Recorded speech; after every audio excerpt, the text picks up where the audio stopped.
The TVWAN News is proudly brought to you by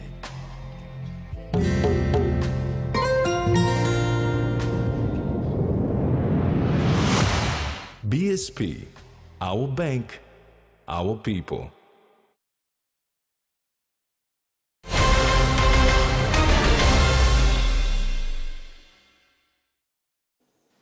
Hello, this is TVWAN News. I'm Jasmine Jack.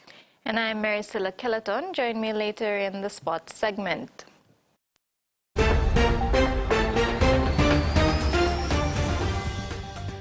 In this edition, government files special reference at Supreme Court, rise in robberies in Lay City, and Ipatas Cup playoffs set for Friday. Prime Minister James Marape was bombarded with questions from the opposition MPs in today's parliament session regarding payments to contractors engaged in the Connect PNG program. The questions were a result of a similar query made by Governor for Southern Highlands, William Powie, in Tuesday's session over the alleged blowout of funding to these contractors. Opposition MPs wasted no time in today's session of Parliament in raising pertinent questions about the contract payments awarded to contractors in the Connect PNG program.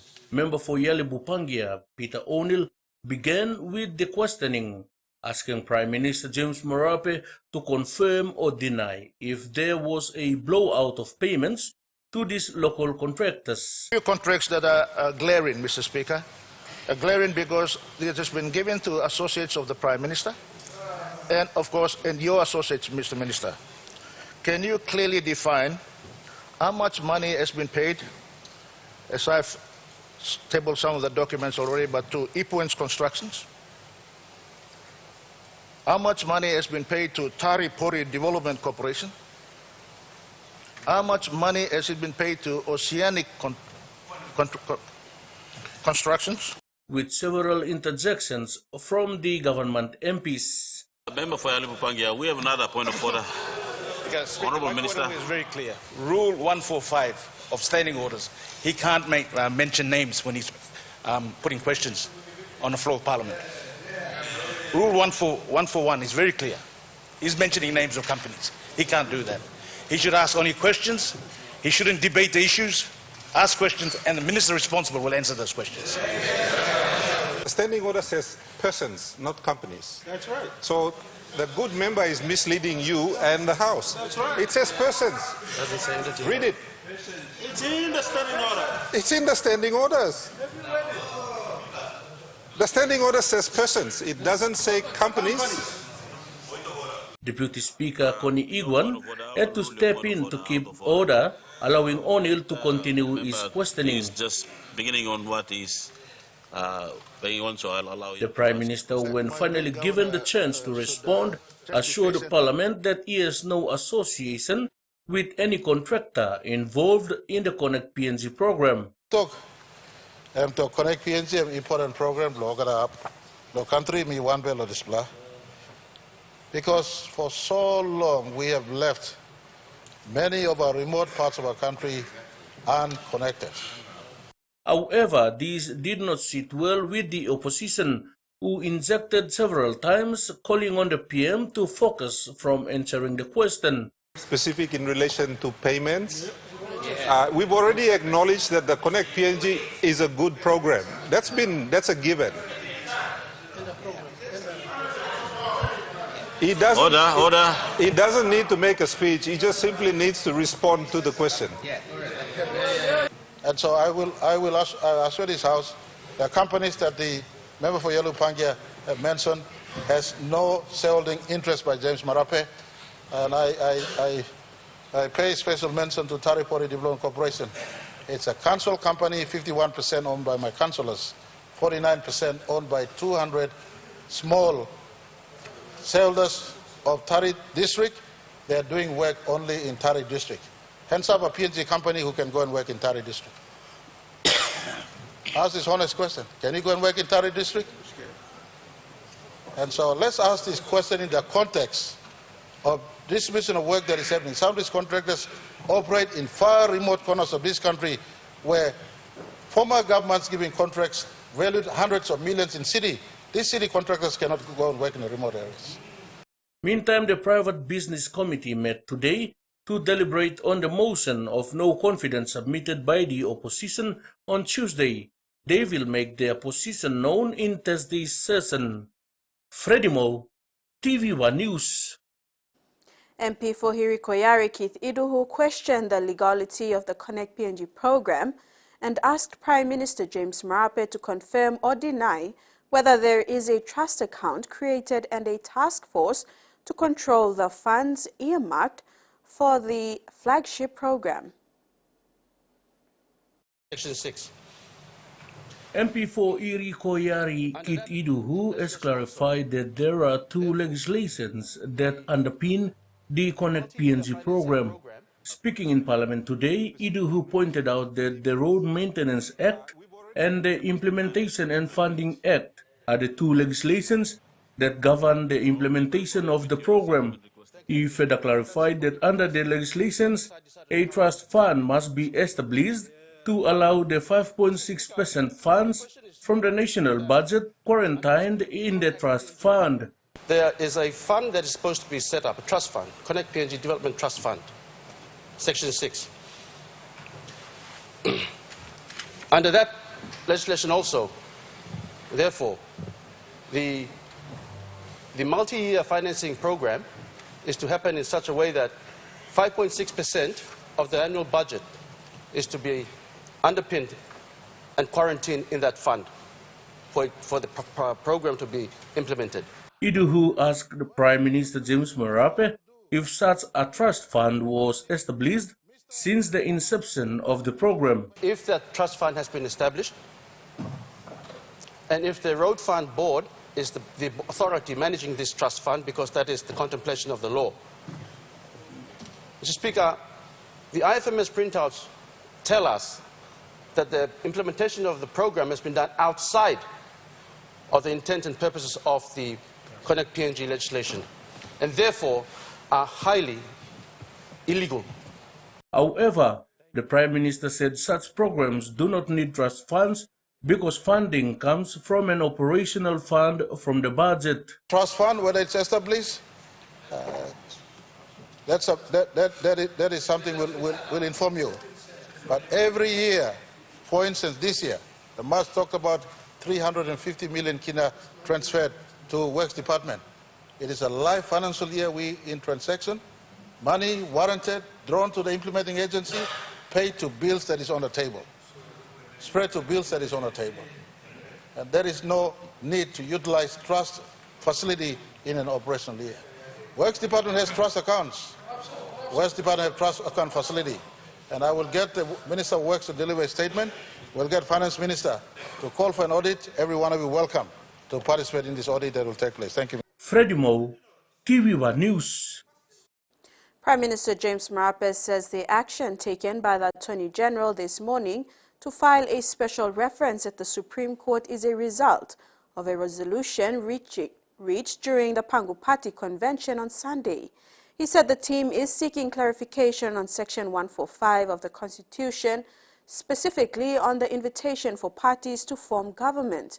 He added that action will not stall the VONC process that's already underway and appealed to the public to respect the process. There was a resolution reached in our convention, Pangu Convention, that certain clarities need to be made in areas of law, especially on Section 63 invitation, as well as, and so I think this is the one that they're making reference to. Section 63, the invitation is placed to the political party. And so we're asking the court for further clarity on the Section 63 invitation, if that is what is being filed. But I'll have to ask a full brief from team at AG as to what is the intent of the Supreme Court reference. Alan Bed is the alternate nominee. Parliament has every right to have a handle on this matter. There have always been set processes and procedures to deal with vote of no confidence. The matter will be dealt with. There was an earlier Supreme Court matter in terms of, I think, the under O'Neill's administration, the then administration was running back and forth to the courts, and so there was a Supreme Court reference made that there was directive on Parliament to ensure that when these sort of matters come, it is not stalled or delayed, the process must be run. So we give respect to the parliamentary process. And if there may be one or two technical areas, but eventually the entire matters will be processed. And Parliament, if it is the will and intent of those proposing a vote of no confidence, if the intent is maintained, Parliament will take possession of the vote of no confidence submission. It will be dealt with, and the final outcome will be settled. A Supreme Court special reference was filed today by JEMA lawyers on behalf of the government. The reference contains 5 parts. Part 1 outlines the reference. Part 2 outlines the circumstances of the reference. Part 3 talks about the validity of the law or proposed law. Part 4 outlines the constitutional law provisions. And Part 5 outlines the questions of the VONC.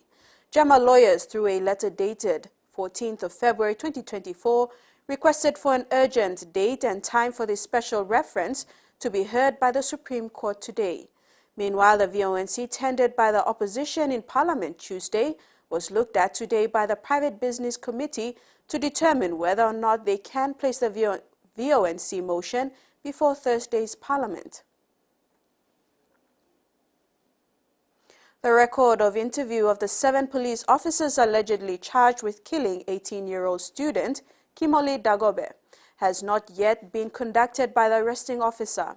This was revealed at the Waigani Committal Court today. The record of interview, or ROI, by the 7 police officers alleged to have killed 18-year-old Kimoli Dagobe is yet to be conducted by the arresting officer. This was revealed at the Waigani Committal Court today following the second appearances of the police officers in court after they were arraigned and charged for the matter under Section 300, subsection 1 of the Criminal Code on December 12, 2023. Magistrate Albert Daniels, who presided over the case, adjourned the matter to March 14, 2024 to allow the arresting officer to conduct ROI. Daniels said the ROI, when put together, forms the affidavit for each police officer. Each will be served to the court as evidence. Magistrate Daniels said if the arresting officer is not ready with the affidavit, he will have to come prepare and explain to court why the affidavit is not ready. Also, the arresting officer will need to explain to court what he has done so far and what is outstanding. Daniels then told the accused to comply with the instructions from the jail commanders at Bomana and not to use their position to go against orders at the prison camp. The magistrate also reminded the 7 accused to refrain from instigating any more trouble. The 7 cops are in remand for the alleged murder of the 18-year-old student in what appears to be a police brutality case. Tracy Pa, TVWAN News. This month has seen an increase in the number of armed robberies in Ley Morbe province. 3 shops were held up within the span of a week, with Ley's acting police boss urging drivers to be cautious as vehicles are being hijacked to aid in the criminals' escape. Criminals are coming up with creative ways to conduct their illegal activities. For example, the most recent incident was on Monday, the 12th of February, where a group of armed men wearing school uniforms from Burgundy and Ley Secondary held up the CHM Tech House at Top Town. They took laptops, cameras, and mobile phones, putting them in what is commonly called market bags, woven polypropylene sacks that were initially cut out from rice bags or stock feed. The men then came out and held up a white 15-seater bus that was parked outside the Catholic Church. This was around 9:30 a.m. Bystanders fled in fear when they saw the men with their firearms.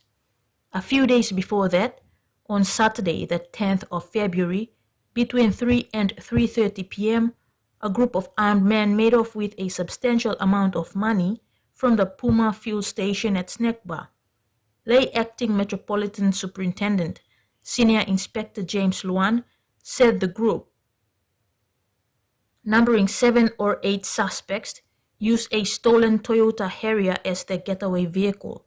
At this stage now, investigation is still continuing, and we're working on the CCTV footage to at least establish the identity of the suspects.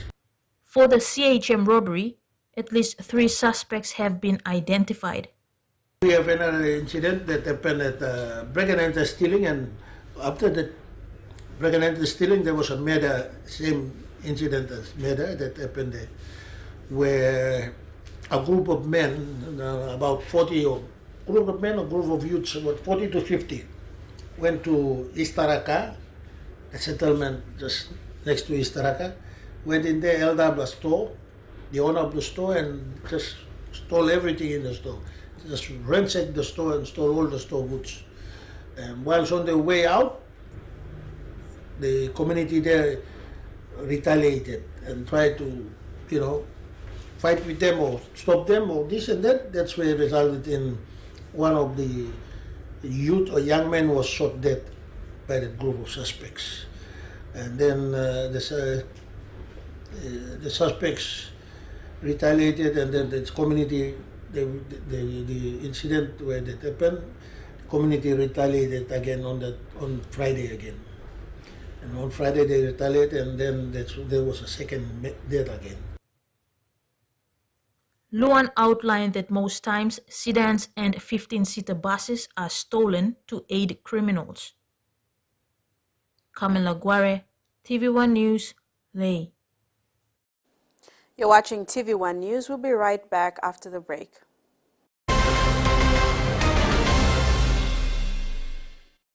Experience a convenient and smarter way to do your banking with BSB Mobile Banking. You don't have to leave the office or your home to pay for bills. You can view your account balance, transfer funds, top up phone credits, or purchase Easy Pay units wherever you are. Visit your BSB branch today to register now for BSB Mobile Banking. BSB Mobile Banking, the smarter way to bank. BSB, our bank, our people. He says the best Hunters players come from his region. So does she. But there's one thing that brings everyone together. SB Laga, Bunyamyumi. Open nets.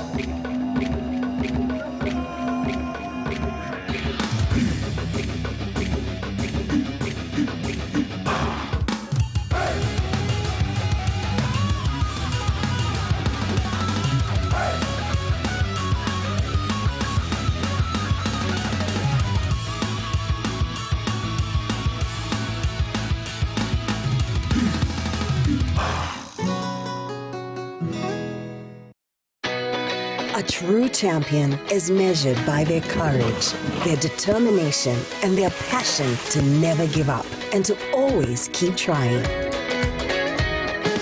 With a delicious Milo in milk taste and added nutrients, Milo in milk is a great way to fuel our little champions with nourishing energy every day. Because true champions give it their all. Milo, PNG and Mia. Prime PNG made.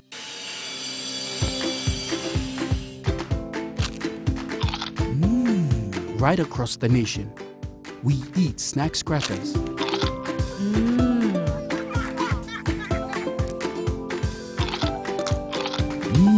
Emi trupla. All get a young plana lapun, only like him snacks crackers. Only make him here, no PNG, one-time lay biscuit company. It's crunchy and tasty. It's irresistible.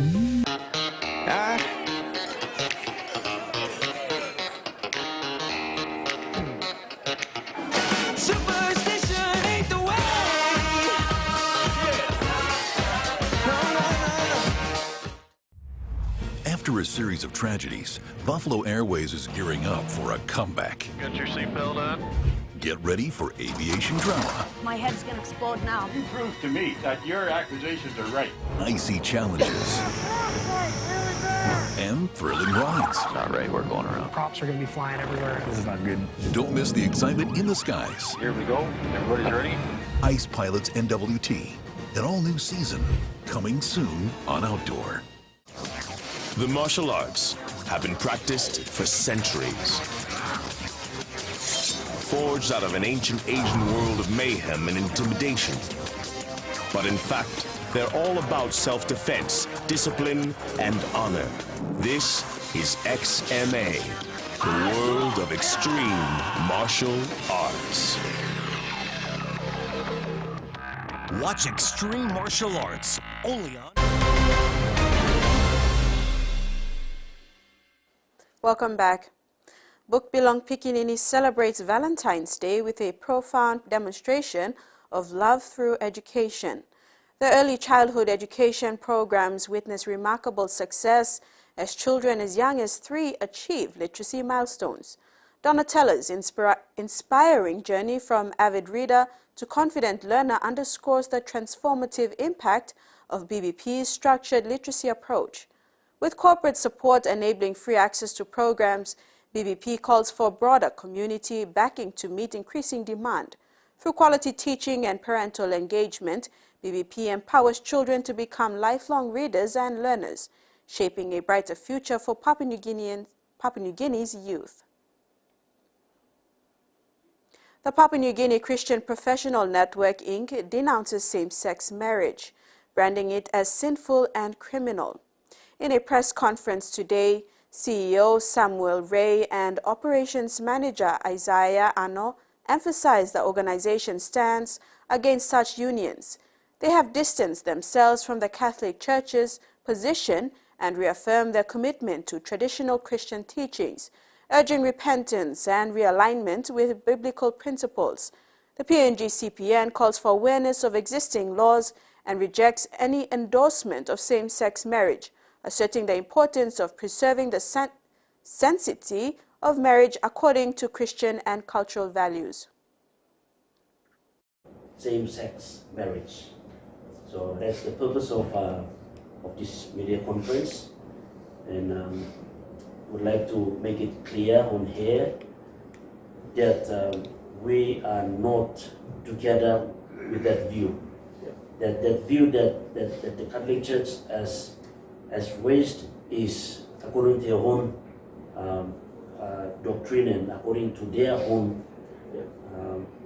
maybe their philosophy, but it's not a view that is being embraced by the Christian community in Papua New Guinea. So that's the message that we want to bring across. We embrace the Word of God regardless of what anybody is saying or what the media or what the West is saying. We still believe that the Word is the ultimate truth that guides all our moral decisions. It's all guided by the Word, not by any person or any ideology. Cannot replace the Word. That is our belief. And this Word is where our nation is founded also. Often plagued by tribal violence, the community of Ram in the Enga province are now changing their lives, with the younger generation getting baptized. More young people in the region are making the right decision. Recently, the Baptist Union of Papua New Guinea celebrated its 50th anniversary, which focused on the biblical concept of Jubilee, a time for peace and forgiven debts. The Mission Aviation Fellowship was invited to contribute with preaching and encouragement and did not seize the opportunity to renew peace in the war zones. In June 2023, increased security was likely in the Enga region following the long-standing tribal violence. In August 2023, it was reported that up to 150 were killed in the province. These ongoing tribal fights are coming and going with more peacemaking ceremonies, but will completely end when the youths change their lives. Pastor David Maini, the ministry director of BUPNG, was encouraged by the many people who came to Ram to participate from different tribes all over Enga earlier this year. Pastor David shared that through the gathering he saw many people change lives and have given back land to the original owners. BUPNG and with the assistance of MAF are committed to sharing the gospel for the next 50 years and beyond. Over 30 youths decided to give their life to Jesus through baptism while gathered in Ram. Consort Express Lines announces the addition of MV Papuan Coast to its fleet, a 25 million kina investment. The vessel enhances shipping between Lae and Port Moresby, addressing customer demand for increased frequency and flexibility. The acquisition is part of Consort's 130 million kina investment program, focusing on fleet renewal and schedule reliability improvements. With a commitment to providing innovative supply chain solutions, Consort aims to be the preferred partner for customers in PNG's maritime sector. Consort Express Lines has revealed its latest maritime endeavor with the introduction of MV Papuan Coast to its fleet. The vessel, procured at a cost of 25 million PNG kina, represents a significant investment in expanding Consort's shipping capabilities. Formerly known as MV Dili Chief, the Papuan Coast is an 8,000 DWT multi-purpose vessel designed to handle 318 TEU, making it one of the largest container vessels trading coastally in PNG. The integration of Papuan Coast into Consort's operations is a strategic move to meet the evolving needs of customers. Anthony Riley, Consort's general manager, underscores the vessel's importance in providing increased frequency and flexibility between Lae and Port Moresby, aligning with customer demands for timely deliveries. This acquisition is part of Consort's broader 130 million kina investment program aimed at fleet renewal and schedule reliability improvements. The program includes the acquisition of additional tugs and barges totaling 87 million kina, along with a 18 million kina allocation for fleet maintenance and dry docking. Vele Rupa, General Manager Corporate Affairs at Steamships Limited, emphasizes the strategic significance of these investments. Consort's commitment to providing safer, more reliable services underscores its vision to be the preferred partner for customers in PNG's maritime sector. The introduction of the Papuan Coast reinforces Consort's position as a leader in coastal shipping, demonstrating its dedication to delivering innovative supply chain solutions and comprehensive service offerings to customers across PNG's maritime landscape. Kaukido Jr., TVWAN News.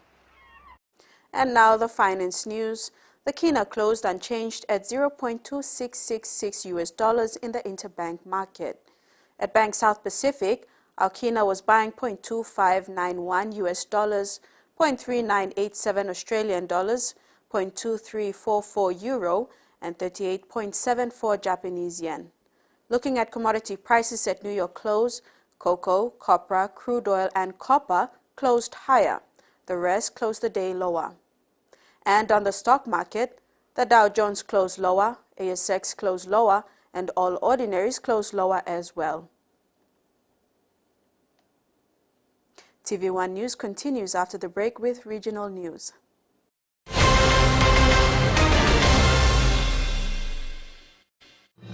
Experience a convenient and smarter way to do your banking with BSB Mobile Banking. You don't have to leave the office or your home to pay for bills. You can view your account balance, transfer funds, top up phone credits, or purchase Easy Pay units wherever you are.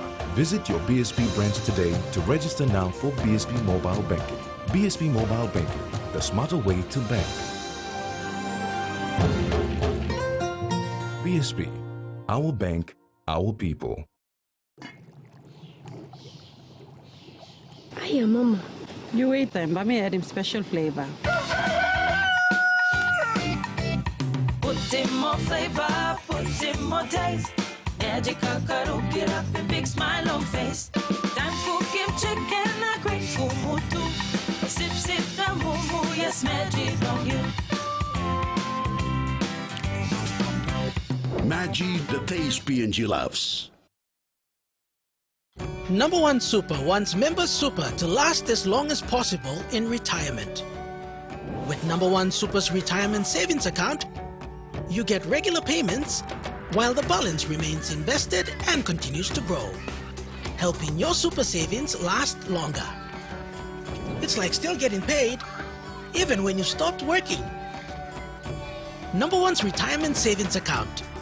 Contact us today to find out more.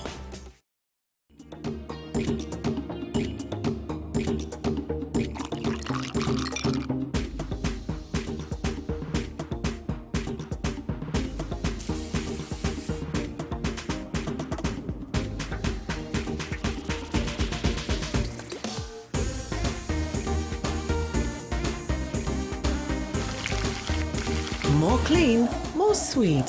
Flame natural white sugar. Make more.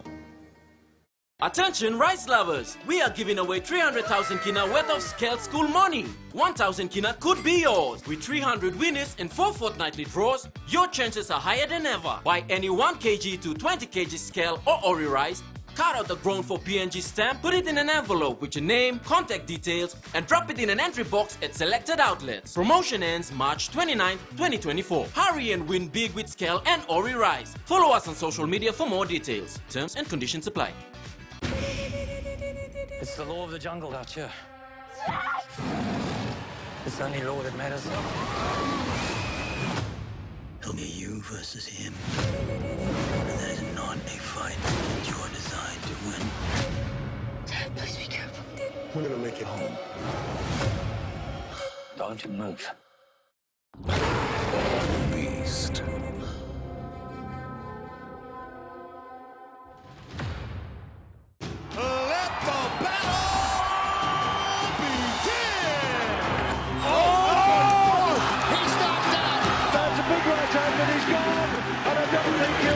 From that. This fight could be over. Oh, Mayweather makes him pay. He's not going to make it. 9 and 10. That's the fight. It is over. Knockouts. Only on Fight Sports.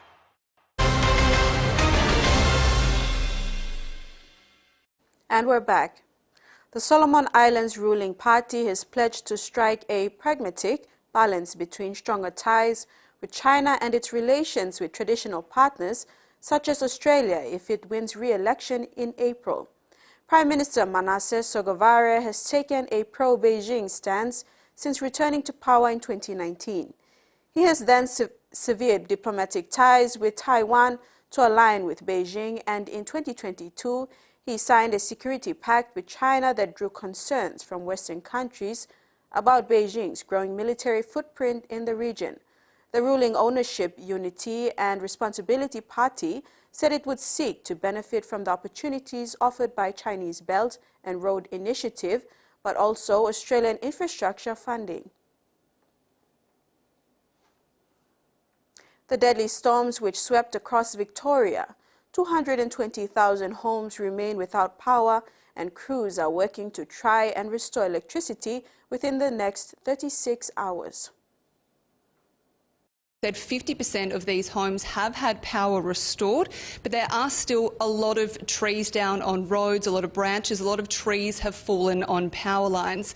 Now, there are also dozens of schools affected by these power outages. A lot of kids cannot go to school today. The worst affected areas there are in the central and the west of the state, and also in the southeast suburbs of Melbourne.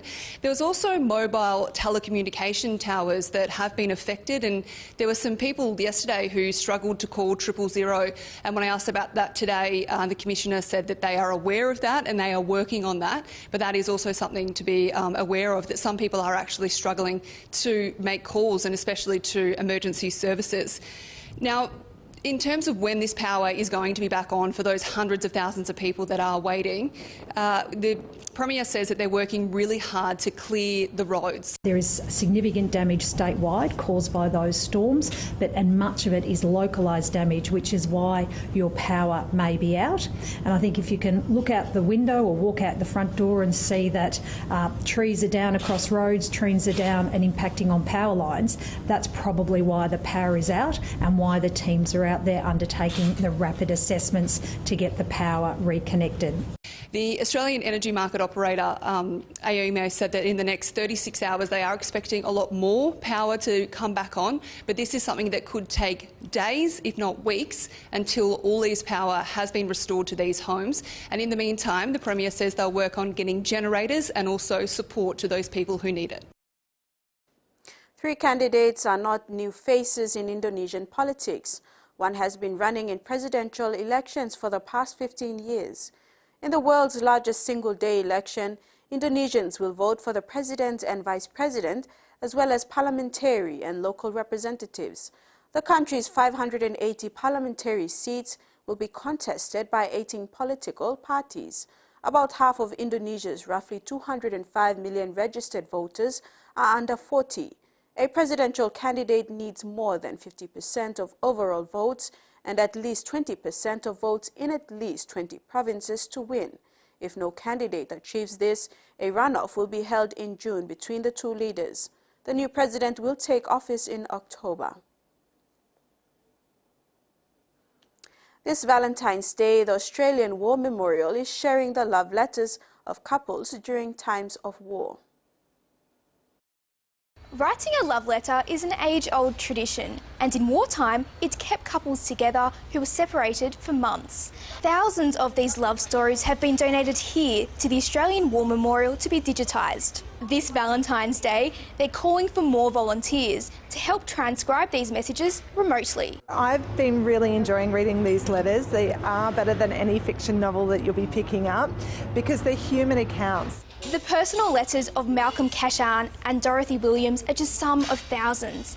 Their son Peter says their exchanges during time away from each other immortalises their love. They just testify to what they had, which was pretty unique, pretty intense, and it highlights one of the difficult periods, I guess, in their relationship when they were apart, but it didn't seem to dent it. It made it stronger. A new digital software is working to digitise handwriting, something AI can't always do. By transcribing it, it makes it accessible for a whole range of people, those with vision impairments, but also all of us that don't have vision impairment. You can also find it through a search engine much more easily. The love stories of Peter's parents and many others who served away at war are now available online as well as here in person. Israel and Hamas have made progress towards another ceasefire and hostage release deal, while Israel threatened to expand its offensive to Gaza's southern edge, where around 1.5 million Palestinians have sought to refugee. The talks continued in Egypt on Tuesday, a day after Israeli forces rescued 2 captives in Rafah. At least 74 Palestinians were killed in the raid, according to local health officials, and caused heavy destruction in the packed southern town along the Egyptian border. A ceasefire deal would give people in Gaza a desperately needed respite from the war, now in its 5th month, and offer freedom for at least some of the estimated 100 people still held captive in Gaza. And that ends the midday news. And that ends the main news. We'll have sports with Maricela after the break. Stay with us.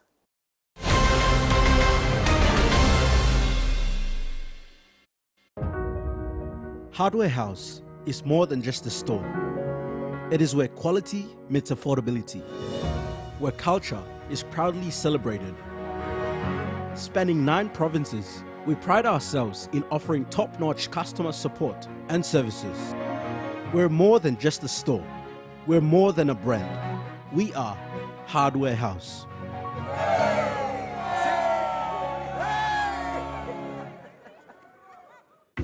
Beauty is my business, but beauty sure is a tough game. Filters are great, but great skin, better. And that's why my skin deserves the best. So I choose self-care, soaps that gently nourish my skin, resulting in a radiant look, made with tropical ingredients. I trust self-care from City Pharmacy, so bring it on! My skin is ready and so am I.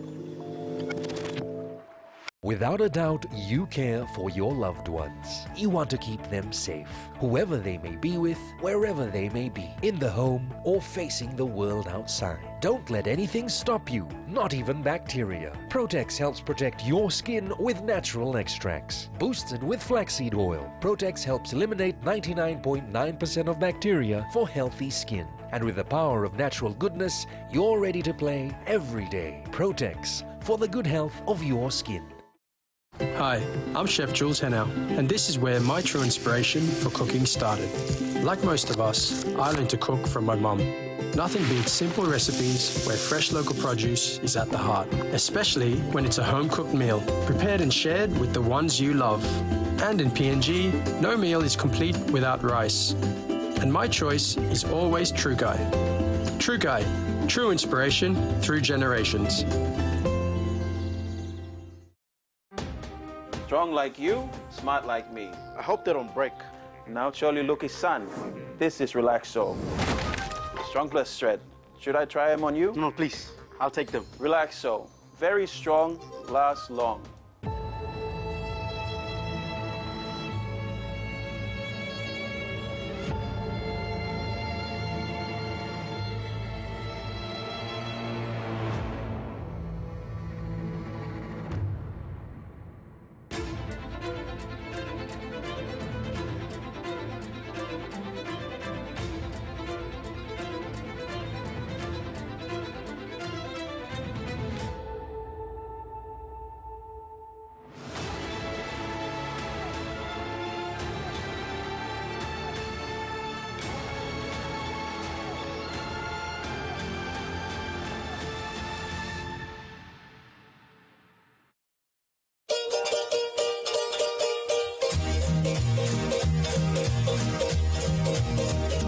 Surukan plus dulu TV. Alright, Mika.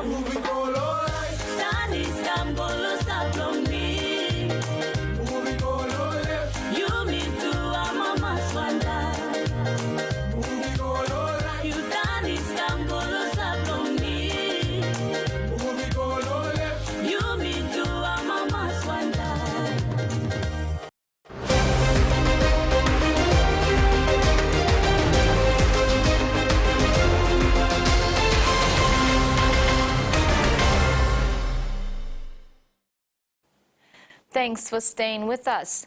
The race for top 5 placings in the 2024 Port Moresby Women's Softball Competition is at a premium with only 2 rounds left in the regular season. At the resumption of games 2 weeks ago after the state of emergency, the Port Moresby United Sisters, Bears, Saints, Shebu and Gazelle are looking to consolidate their spots for the playoffs. After numerous delays over the past 3 weeks due to the city unrest, Port Moresby's women's softball is back on track with the finals looming and set for the 9th of March 2024. Though it was a slow restart, clubs have regrouped and are now looking forward to getting through the last round of matches to lock in their spots in the top 5 category. When giving an update on the progress of the season, Port Moresby women's softball president Jens Sovani said it's always a challenge getting the games back up after prolonged delays, but expects all clubs to turn out for this weekend's doubleheader to close out the regular season. 2 games for the A grade after this weekend and 1 for the B grade. So we'll as I said, we'll double that up next weekend. We'll see how we go with slow 10 up and all this. We might though as it stands, it's just 2 weekends. 1 weekend, sorry, 2 games for the A grade and 1 game for the B grade. So we'll do the double headers again next week, and we should finish by.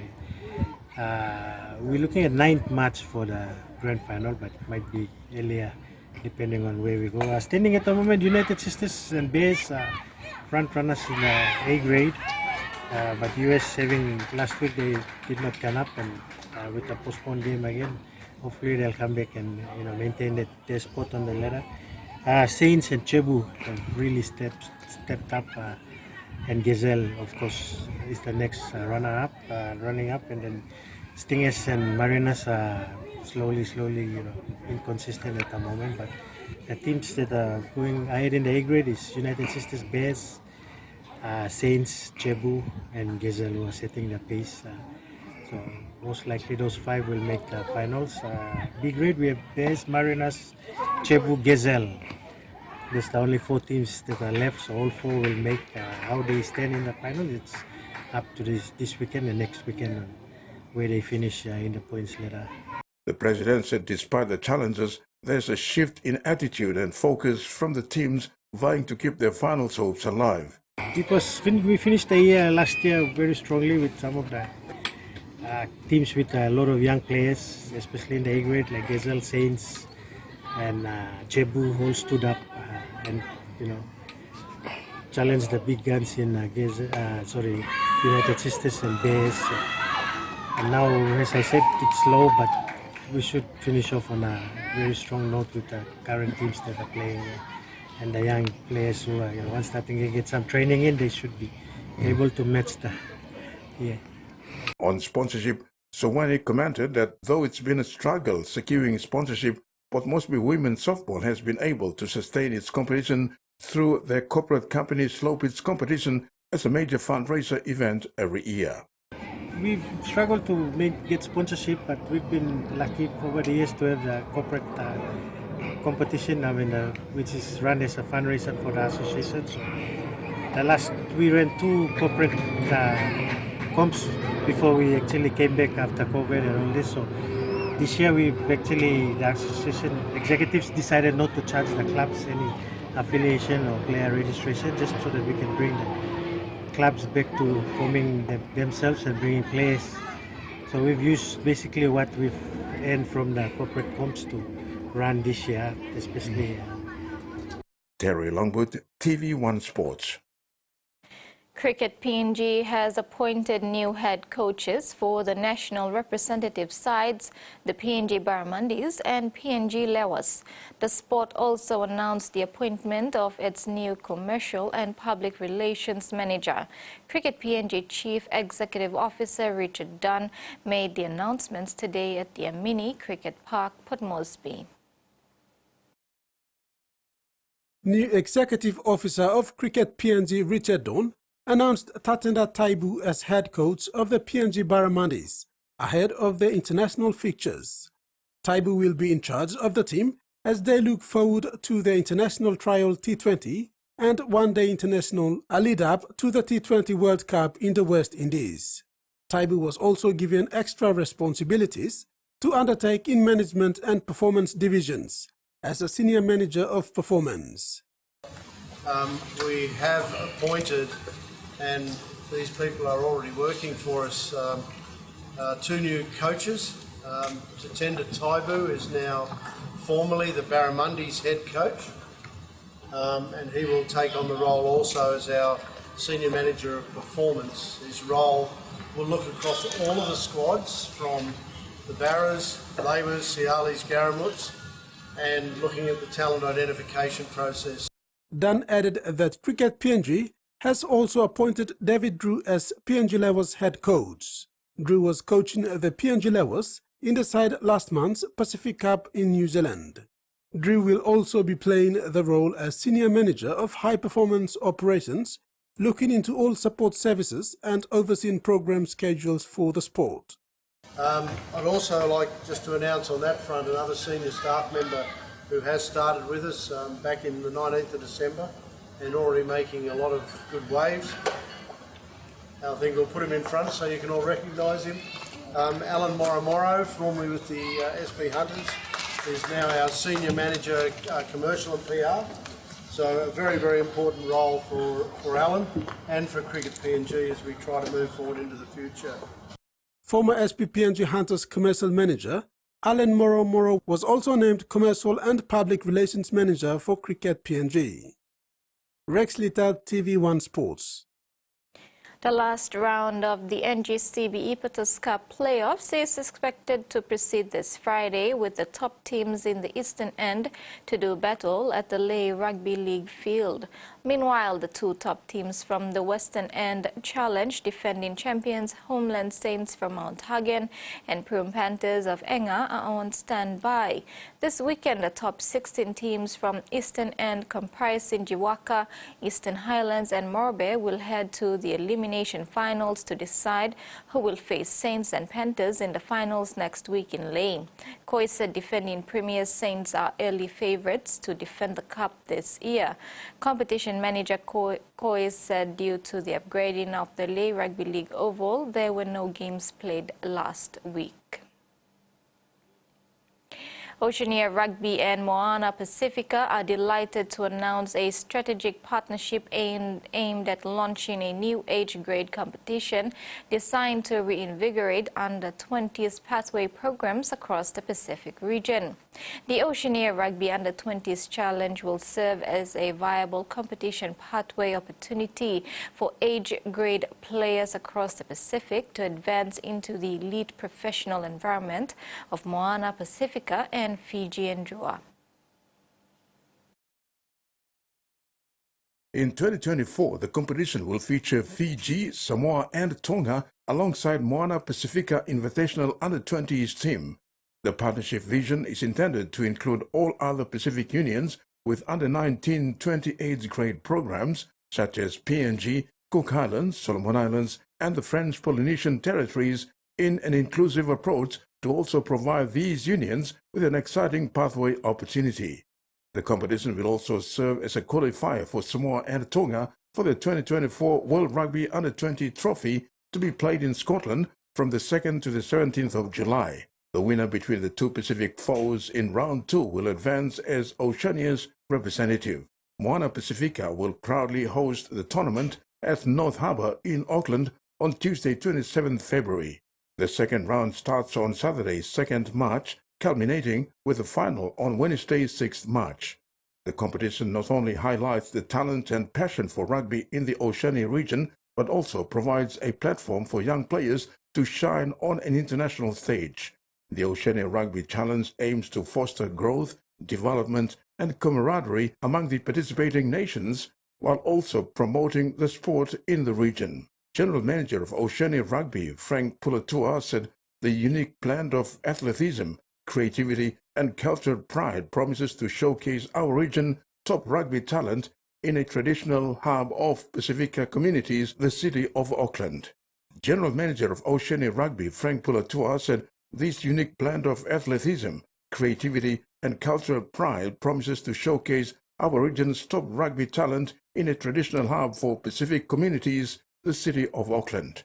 Oceania Rugby is proud to support the development and growth of our young athletes, and we also look forward to seeing more young men and women graduate into elite competitions through the Under-20s program. Terry Longwood, TV1 Sports. And that ends the sports segment. Over to you, Jasmine. Thank you, Maricela. And now the weather forecast for the next 24 hours.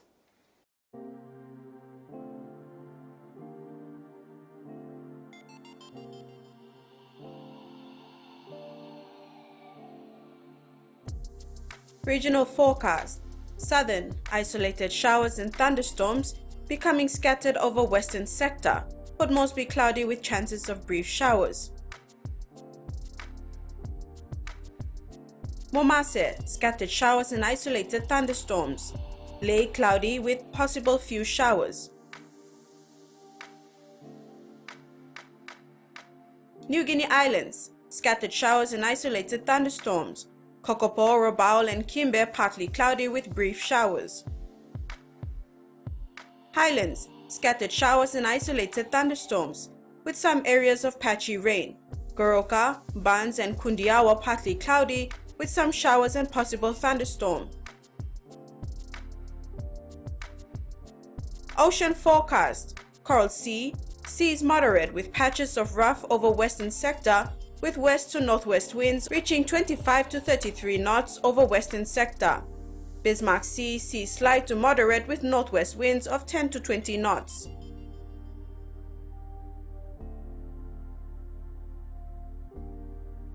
Coastal waters forecast.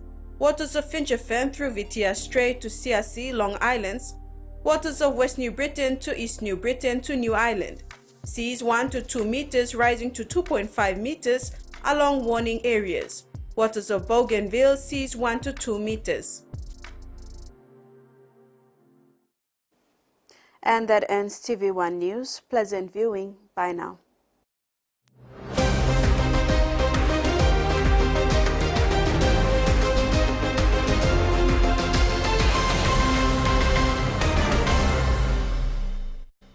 The TV1 News was proudly brought to you by